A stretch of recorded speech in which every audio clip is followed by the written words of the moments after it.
A reading from my phone here. Like I said, I wrote some notes and I'll do a little bit of reading from here. So January of 2023 was a big turning point for me when I had a really bad car accident. And even when I was down, my so-called husband was not contributing at all to the household. I was pretty much the one doing everything. And even with my accident, I still had to figure things out for my son and I. He was not contributing at all. And so during this period, I started to take my entrepreneur business much more serious. And I partnered with someone else and I started to do trainings both locally and internationally. Now, I thought to myself, imagine I was going to empower these women in an industry that was so familiar to me. But yet, when I come home, I have a husband who is beating the crap out of me. And I thought to myself, like, beating me, degrading me, and all of this was happening in front of my son. And I thought to myself, like, what the hell am I doing? I'm traveling and he wasn't traveling, which I expected him to be in a place where he could take care of our child. But I had to be making arrangements for that. I had to be paying babysitters. I had to be asking friends. I had to be asking my mom. And all while his father was here in Canada doing nothing. He could more than take care of his child. But like he would always say to me when I said to him, you know, like, I'm going to travel to here or there. And it was always just on the weekend because the trainings were like a day. It was day trainings. And the first question he would ask me is, who's keeping Chosen? Yes. So like I said at the beginning of the video, I was married, but I was single. Anyways, on that said trip, we had a trip that I had gone to Bahamas to do some training. We had spoken. And of course, you know, I had let him know that my mom had my bank card in case Chosen needed anything. And maybe like an hour or 2 hours later, I see a notification coming in on my phone. So I'm looking and it's saying my card was being tried at a marijuana store. And I was just like, what? So I called him and I said, like, were you trying to use my card? Oh yeah, I went for Chosen. And I was like so pissed. If you cut me that day, you would not see any blood in me. Because yes, you have your habits, whatever. But I don't support your habits. And there's no way in hell you're going to use my money that I left here to take care of my child to go and buy weed. Are you crazy? You are a grown man that's working and you cannot provide for your own habit. No. So that was where, like, he was so wrong and strong. And that was where I made the comment. And I, like, at this point, I was so serious. Like, I want a divorce. I was so serious on that call. And even after the call, it's like I felt nothing. Like, you know, you say you want a divorce, you probably miss the person or you probably feel some type of way. I had no feel, like I was so over it. I had no feelings. I was just so pissed based on what had taken place. Then it also came to the fact that like I would give Chosen money to put in his piggy bank and Chosen would put his money in there. And every time the baby would go in there to check and look at his money, some of his money would be missing. This guy would be stealing out of my son's piggy bank to provide for his habits. So he would take my son's money to go and buy weed. And these things started to add up. add up. You're already not contributing to the household. All he uses his money to do is buy clothes and shoes. This is an individual that even his license has been suspended from before I knew him.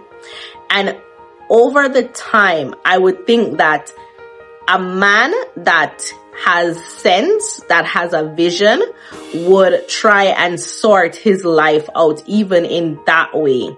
That was not important to him. So he was very limited in anything, in any capacity that he could help, even where his child was concerned. He was very limited. I would leave and he would be driving my van. And if my van was empty, he would text me, oh, how you left and you didn't. And then unfortunately, I have to blame myself too, because I was also an enabler. And I'm thinking, okay, because my kid is here, I'll just send e-transfer money for him to put gas in the van.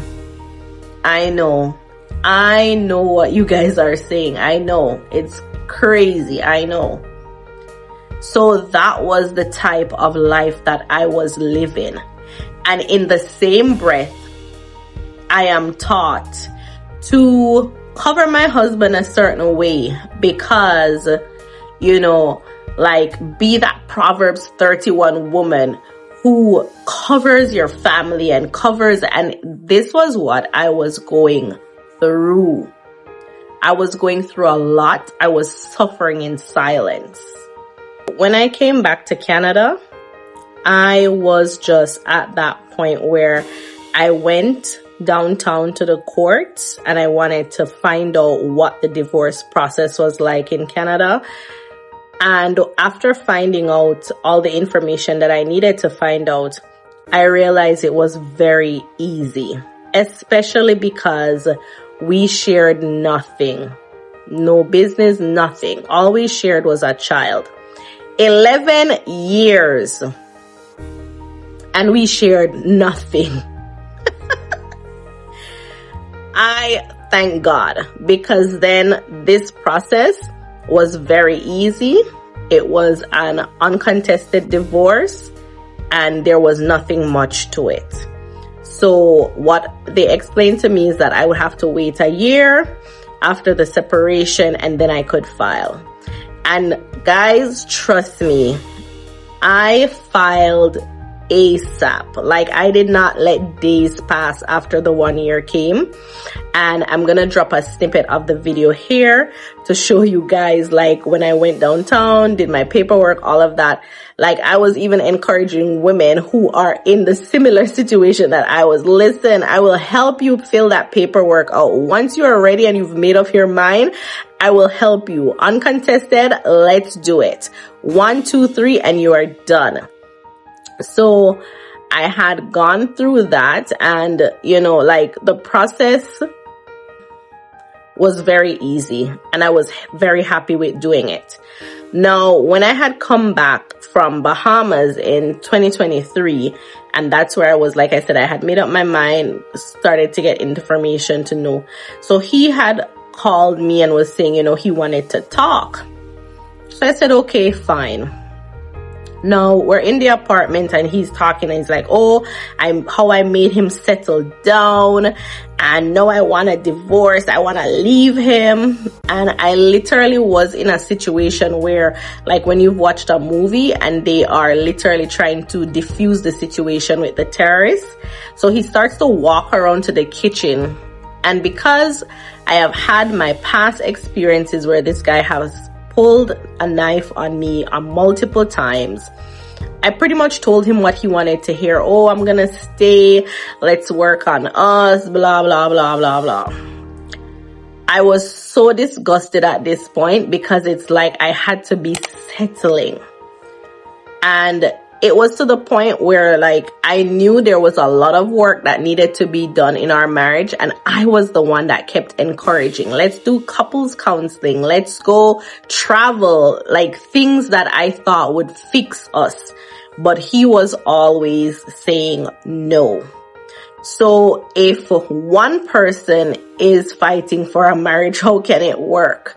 And at that point, like, I was already done. I had made up my mind. So when he came with that conversation, I was pretty much a done deal. There was a lot of domestic abuse that took place in December of 2023 over the Christmas. All of it took place in front of my then 6-year-old son.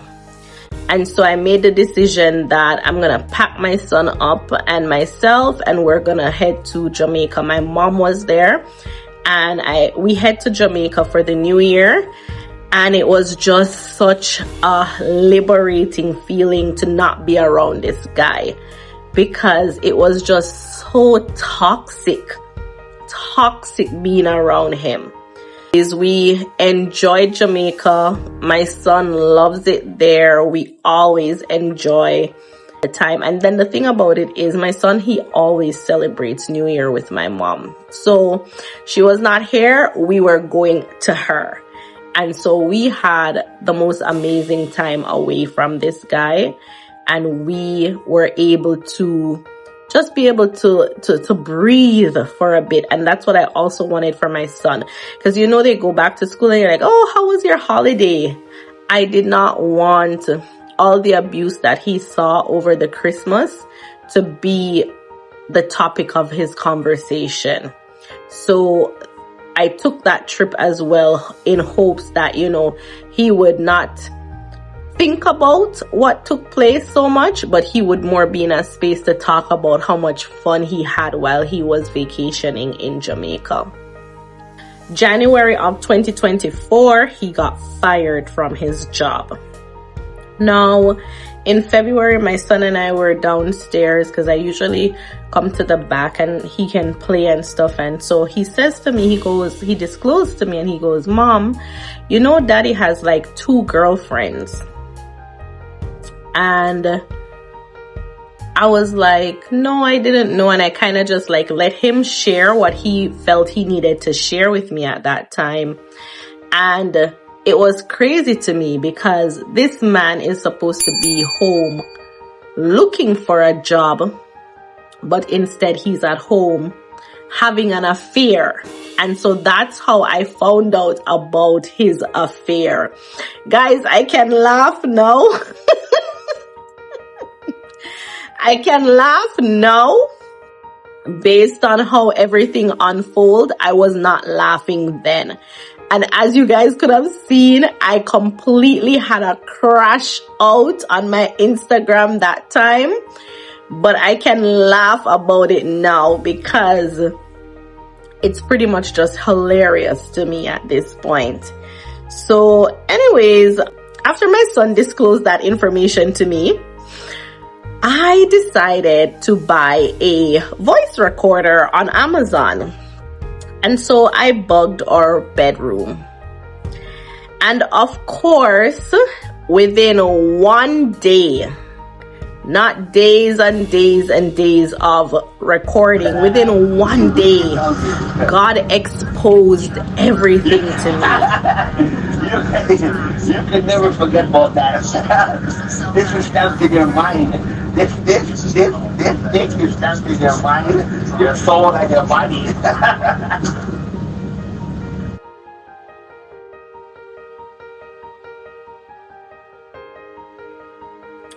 He exposed everything to me with the conversations that he was having with the woman.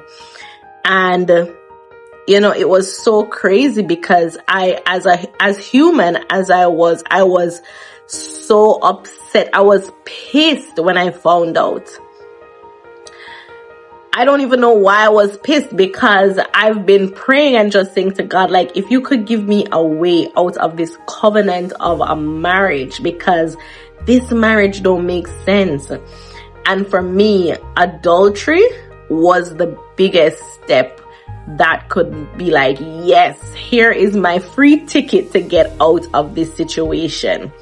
When I found out and I had the whole crash out on the internet, which you guys had seen, I finally let him know, like, listen, I know about this situation. I know about your affair. Because he was literally doing all of this. So the entire period of 2023, he was having an affair and continued to. So here I am thinking that this man is like frustrated when he's physically abusing me and stuff, but you are literally out there having a whole affair, and then you come home and you still treat myself and my son like crap, like we are dirt under your shoe. And so with that being said, guys, when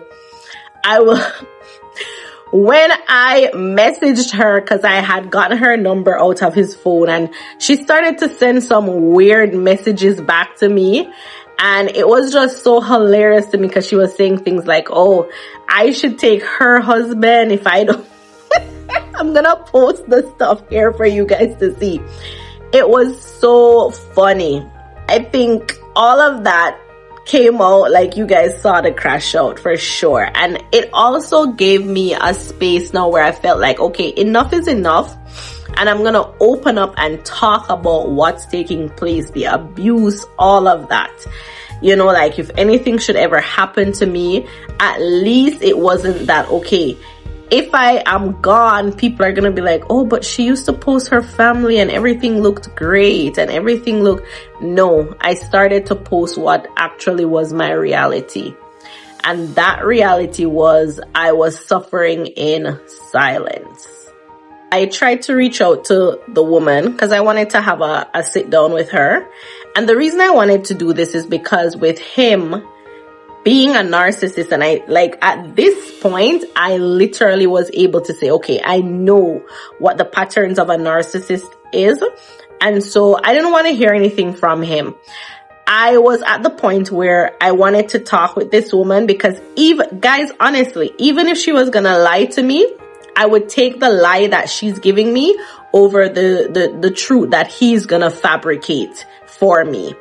And so, you know, when everything came out, it was a lot to swallow.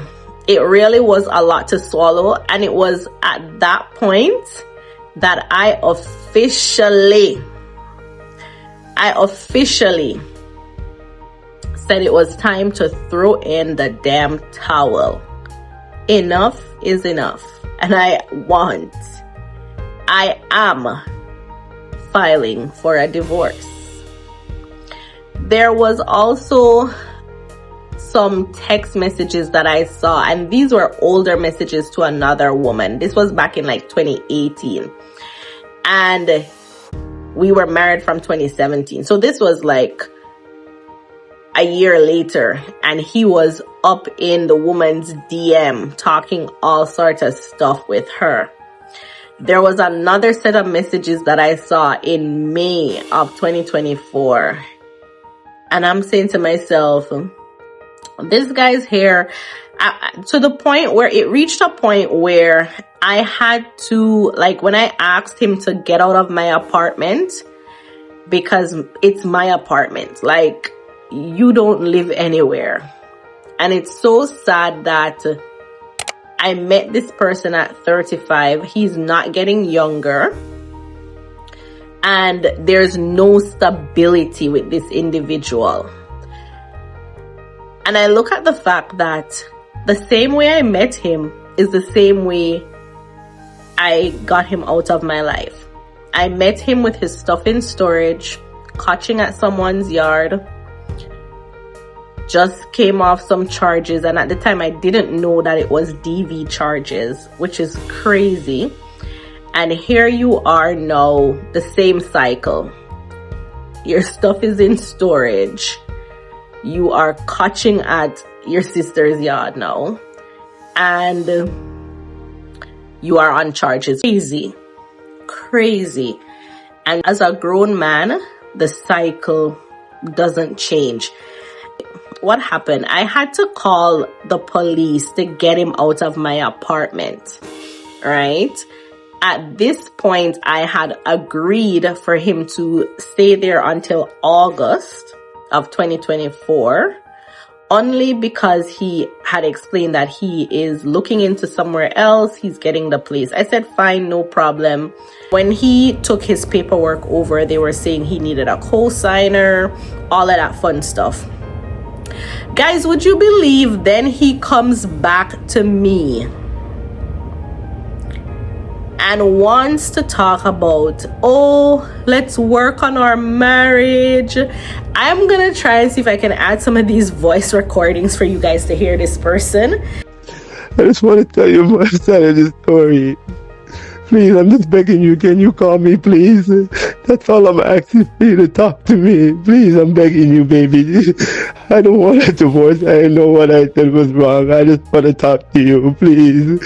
I just really want to talk to you. And I was just like, is he okay? We are in August. I am not turning back on my word. And the reason I had to get the police involved at that point was because in the last part of it, while he was here, I said to him, you know, like, we're separated at this point. Let me know how you would like to go about the co-parenting process. And he assaulted me and took my phone away from me. His sister was actually on the call, so she heard everything. At that point, I was saying to myself, like, if he's gonna be disarming even my phone and I cannot call the police, then I am never going to be in a space with this individual alone ever again. And so it reached a point where I started sleeping in my van downstairs at the front of the building. And I will drop the audio because this guy decided that he's gonna stalk me and do all sorts of foolishness after. You could get your key. You could get your key. All I'm saying I could be around that building anytime. You need to go and find somewhere to go. I could be around that building. I'm not in your apartment. Of my that doesn't matter. And provide me with my keys. I don't want you at my place anymore. You don't live I could come there. to the building anytime to see. I could come to the building anytime. Me too. I'm not going to live like this anymore. I don't care. I could come to the building anytime. I've been sleeping in my van. I could come to the building anytime. Or you could sleep in your apartment tonight. You could sleep in your apartment tonight. You could sleep in your apartment tonight and I'll stay outside. You don't know where I be. I don't understand why you don't go about your business. Like you feel What's like wrong with you? In your apartment, you make it seem like you control your building. I don't control the building and I don't care to control the building, but okay, so stay in your lane. Stay in your apartment 307. Never take out my things today. Watch this. I don't care about your safety is at risk. So anytime I could come around that building anytime. You're gonna see me around that building today. Do what you want to do. Okay, so then if what's the problem? Safety is ever in any judgment, I don't care about that. Why? Because you know what you're doing. He would be upstairs. I would send Chosen up just because I didn't want Chosen to not have a normalcy in sense of where he was sleeping. And once he was gone in the morning, that's when I would go in and quickly do what I'm doing and get back out. Because of course he has a key, so I am not feeling my safest. And these are things that his mother knew about, his sister knew about.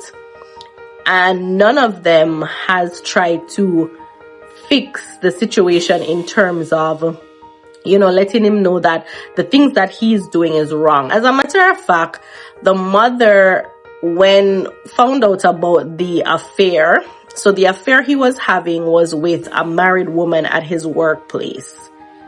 And the mother knew about it. There's still trying to be a form of control. And it is through the co-parenting. But I have reached this place where I'm like, no, we're not together. I don't need to tolerate what you're doing, saying. It doesn't have any effect on me. Anyways, with that being said, I met with the other woman. Actually had a sit down with her and we talked. And I learned a lot of things. I learned a lot. I learned that she knows a lot about my child. I learned that she knows a lot about my life. I learned that she has been to my apartment. I learned that she has been in my van that this guy has never ever paid a car note for or put gas in there just to put gas in his wife's van. Never. I learned that the times when I was traveling, he could have more than kept his son, but he was busy going on dates. He was busy going to the motel. I learned a lot. And in learning that, it made everything so much clearer in the decision that I needed to make.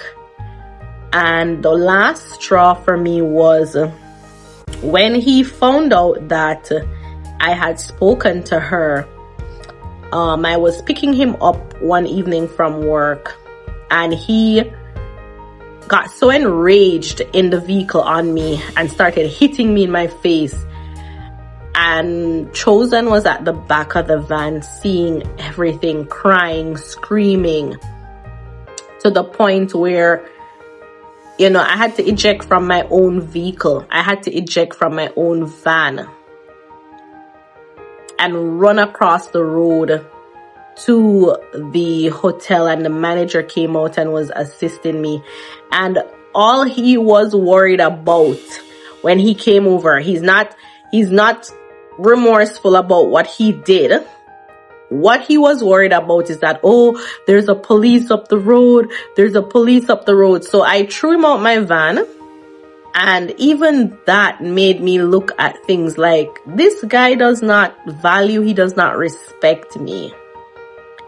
With each situation that was taking place, it became easier and easier for me to say, yes, I need to get this divorce done, and I need to get it done ASAP. There is no future for me and this individual, and there's absolutely no way I'm going to continue to put my child through this type of violence. Like, that's all he's gonna grow up and know, and that's not the future that I wanted for my son. Absolutely not. I believe when I went into the relationship, I wasn't a perfect individual, but I do know that I was a whole individual. Leaving that relationship left me broken, left me unhealed, left me dealing with so much trauma. And these are things that I'm currently navigating through with my therapist, because the signs were there, but I was ignoring them, and I myself was not taking accountability for what was happening. I pretty much let it happen and always had some form of excuse. And that's how I pretty much coped with it. So when things were happening around me, I was in a place where I was more focused on making the excuses and just pushing through it, versus taking accountability and stepping in that place to say, like, listen, you're being an enabler for this individual. So those are things that even right now I'm working through with my therapist. The one thing I will say is that if you are in a similar situation that I am, please know that the abuse does not stop even after you've left. As a matter of fact, they'll try to ramp up the abuse even more. Like, I'm gonna post some stuff here and you guys will see. He went rampage on posting all sorts of stuff about me. And to this day, I have not cleared the air of those issues. And if I really should clear the air of those issues, it would not be looking good for him. But what I will say is that in some of the things that he has posted, I know his issue is with his mother. His mother, who abandoned him his mother who saw other things more important than him as her child. And so I am the one that he's projecting his anger towards. But his anger is really towards his mother, because I did not have him. I did not raise him. And the things that he's saying is really about his mother. And so at the end of the day, you have to learn that with these individuals, the abuse will try to continue the abuse. The big difference with it now is that when you are not with them, you don't need to tolerate it. Hang up your phone and go no contact. You do not need to talk to these individuals at all. Because the minute you talk to them, it is spewing toxicity. Because at the end of the day, right now, I know his life's goal right now is how to destroy me. That's what his goal is. And so he posts stuff here and he posts there. And I am here to say, does it bother me? No. What it does bother me about is the fact that in the long run, my son will see these things. There were points that Chosen would say to me like, Mom, I just want it to be me and you. Or I'm going to protect you from my dad. And that was the scary part for me, because my son should not feel that way. Always remember that the abuse does not stop even after. When you have a child together, they are going to weaponize trying to use your child against you. And so that is what I've also learned. But where I am today, listen, when they say the grass is not greener on the other side, whoever came up with that crap, I want to tell you to shut the hell up. Shut the hell up when you say the grass is not greener on the other side. Like, what are you talking about? Huh? Ooh, child. 11 years. And my grass has been greener in the last year than it has been on the other side for the past 11 years. So I'm gonna go where the grass is greener, on the other side. Oh my God, guys. But anyways, let's wrap this up. And in my final disclaimer, I want to say, I shared my story because I know there's another woman or two going through this same situation. I just need you to know that despite what they say, the grass is greener on the other side, and you deserve to choose you. Because if you also have children, they deserve to have you with them, to love on them. No longer silent. I'm healing through it all. Thank you guys so much for stopping by today. And definitely go ahead and leave your comments. I would love to hear them. And to anybody who's going through this or have gone through it, just remember, we are no longer victims. We are survivors. Thanks for watching, and I will catch you on the next video, guys.